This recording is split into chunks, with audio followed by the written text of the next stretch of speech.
તો વડોદરા શહેરમાં ડમ્પર ચાલકો બેફામ બન્યા છે। ડમ્પર ચાલકે અકસ્માત સર્જ્યો હોવાની ઘટના સામે આવી છે।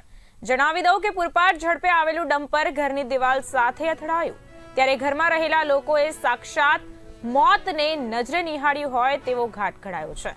દુર્ઘટનામાં સદનસીબે કોઈ જાનહાનિ સર્જાઈ નથી। સ્થાનિક લોકોએ ડમ્પરનો ઘેરાવો કરી આ બાબતનો રોષ ઠાલવ્યો હતો। દુર્ઘટનામાં સદનસીબે કોઈ જાનહાનિના અહેવાલ પ્રાપ્ત થયા નથી, પરંતુ આ ઘટનામાં સ્થાનિક લોકોએ ડમ્પરનો ઘેરાવ કરી પોતાનો રોષ ઠાલવ્યો હતો। કહી શકાય કે વડોદરામાં ડમ્પર ચાલકો બેફામ બન્યા છે અને વારંવાર અકસ્માતોની ઘટનાઓ બનતી હોય છે, ત્યારે વધુ એક ડમ્પર ચાલકે અકસ્માત સર્જ્યો હોવાની માહિતી સપાટી પર આવી છે। પૂરપાટ ઝડપે આવેલું ડમ્પર ઘરની દિવાલ સાથે અથડાયું। આ ઘટનામાં જાનહાનિના સમાચાર પ્રાપ્ત થયા નથી, પરંતુ ઘરમાં રહેલા લોકોએ સાક્ષાત મોતને નજરે જોયું હોય તેવો ઘાટ હાલ ઘડાયો છે।